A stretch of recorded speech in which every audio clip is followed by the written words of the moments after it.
Each of us lives dependent and bound by our individual knowledge and our awareness. All that is what we call reality. However, both knowledge and awareness are equivocal. One's reality might be another's illusion. We all live inside our own fantasies. Don't you think that's true, Sasuke? Let me get straight to the point. Itachi was a villain. For the longest time, I thought of Itachi as a hero who is commendable for making the toughest decision of any character in all of Naruto. Probably the toughest decision of any 13-year-old in all of anime.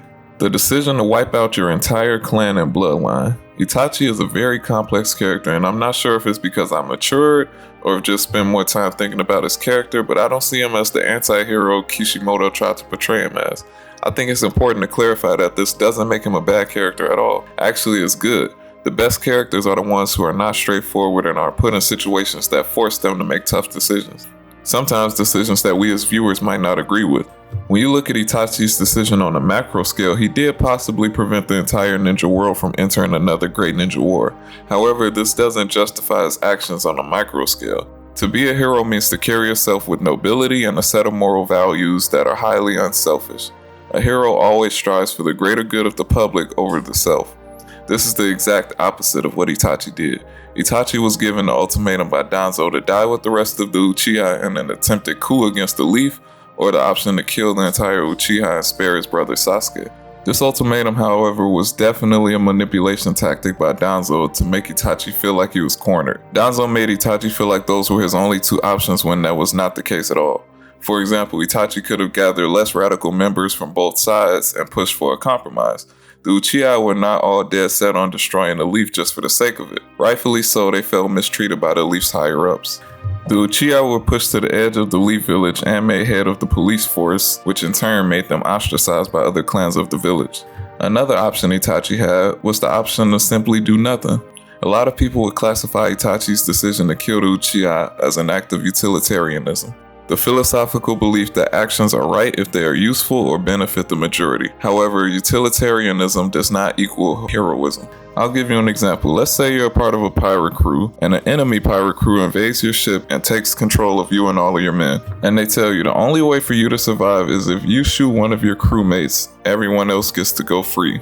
If you don't, then they shoot everybody on the crew. Now, the utilitarian would say the easy option is just to kill one crewmate and everybody else gets to go free. However, I don't think that makes you a hero. I don't think there's any situation where you can justify killing an innocent person as an act of heroism. On the other hand, not doing it wouldn't necessarily make you a hero either. There may just simply not be an outcome in that situation where you can be a hero. Same with Itachi. I'm not saying that him doing nothing would have made him a hero. I'm saying that the path that he chose to go down made him a villain.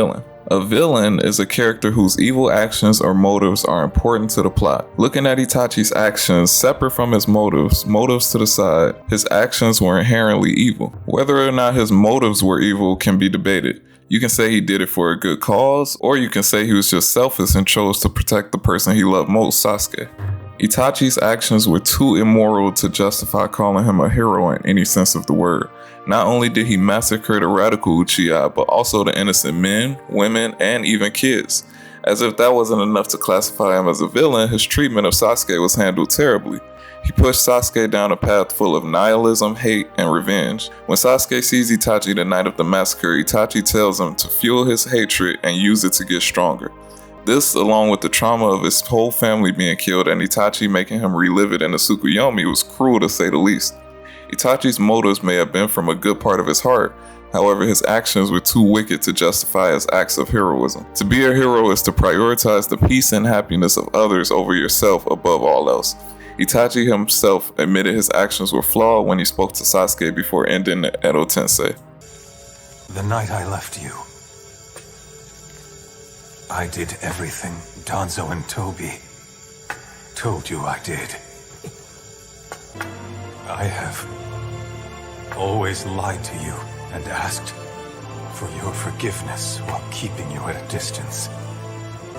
If I had only come to you from the start, looked straight into your eyes and told you the truth, then I wouldn't have to stand before you as a failure. You don't ever have to forgive me. And whatever you do from here on out, Know this. No matter what, I will love you always. As I mentioned earlier, Itachi being a villain isn't a bad thing, and it's just my take on his character. On the inside, I know he had good intentions, but his outward actions were not the most consistent displays of those intentions. If you think Itachi was an anti-hero or even a hero, I'd love to hear your thoughts in the comments. I respond to every comment, so let's talk about it. If you made it this far in the video, I love you, and I'm out. Peace.